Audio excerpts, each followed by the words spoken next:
I never set out to become a billionaire. I was just looking for a cheap SATA controller for a vintage server build. Saturday flea markets are my sanctuary.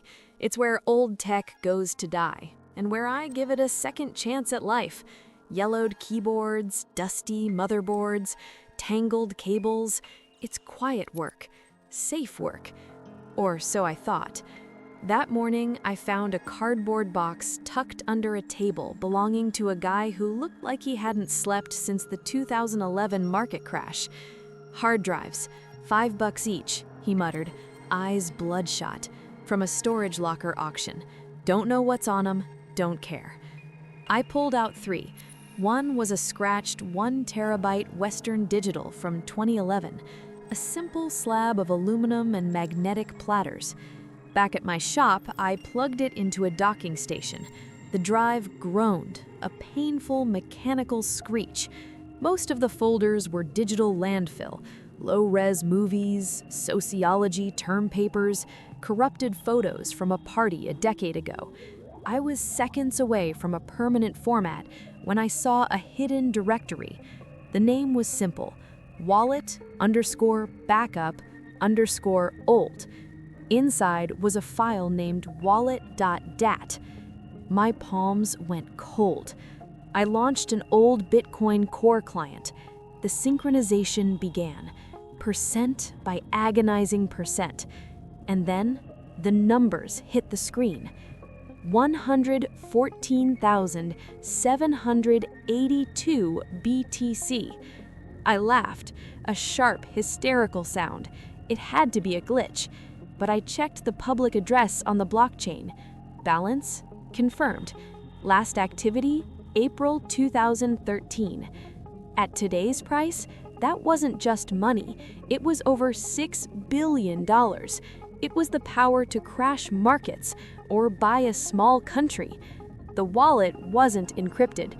No password. The owner had been incredibly arrogant, or he never lived long enough to set one. That's when the fear replaced the adrenaline. Money on that scale doesn't get lost by accident. And if it does, the people looking for it are already closer than you think. I didn't move the coins. I didn't tell a soul. I ripped the internet cable out of the wall and copied the wallet to 3 encrypted drives. Then I waited. 2 days later, my world went dark. My fiber optic line didn't just glitch, it was severed. My phone lost all signal. The lights in my apartment flickered, then dimmed, as if someone were draining the grid. I looked through the blinds. A black SUV sat idling across the street. No plates. I didn't panic. I knew that if they wanted me dead, they wouldn't have parked where I could see them. I walked out calmly. 3 men in tailored suits stepped out. They didn't have local police badges. They didn't have FBI credentials. They had the look of men who exist outside of public records. One of them smiled politely. "Mr. Hale, we need to discuss a storage device." They took me to a building downtown with no logo and no windows. A woman in her 40s with eyes like flint spoke first. Those coins were mined by a government research team. They were stolen in 2013. "Which government?" I asked. She smiled faintly. "That depends on which border you're standing on." Then her assistant whispered something in her ear. Her face went pale.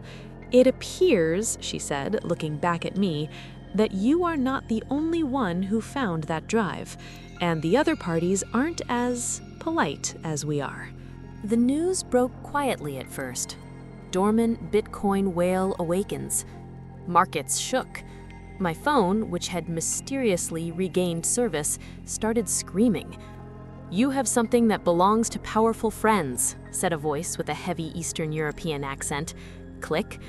"We can offer you sanctuary," said a voice from a Southeast Asian syndicate. "We will find you," said a third. It wasn't just governments, it was every ghost in the global machine, crime syndicates, cartels, and rogue agencies. That night, my apartment was professionally ransacked. They tore the walls open, but they didn't find the drive. They made one fatal mistake. They assumed I was greedy. They assumed I would try to cash out and hide. Instead, I contacted an international legal team and a public blockchain transparency organization. If I stayed in the shadows, I'd die in the shadows. I decided to move the money into the light. I called a press conference, live streamed to 10 million people. No filters, no masks. I showed the blockchain address on the screen. I am in possession of this wallet, I told the world. I did not steal it. I bought it for $5 at a flea market, and I will not transfer these funds to any government or any private interest. The markets froze. This wallet will be placed into a public trust. The funds will be used for open source cybersecurity, independent journalism, and humanitarian tech. It will be governed by an international consortium. No one person or state will hold the key. The silence that followed was deafening. By making it public, I made the money radioactive. No government could seize it without admitting it was theirs and admitting to the secrets hidden within the code. Exposure was worse for them than losing the money. The suits backed off. The SUVs disappeared. I didn't become a billionaire, not personally. I kept a legally audited finder's fee, enough to buy a quiet house by the ocean and never check a price tag again. The rest became something bigger.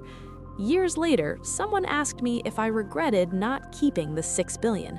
I thought about the SUV, the break-in, the feeling of a target on my back. I smiled. No, I said. Some money isn't meant to belong to one person. It's meant to change the world. Somewhere on the blockchain, that address still sits. Public, transparent, untouchable.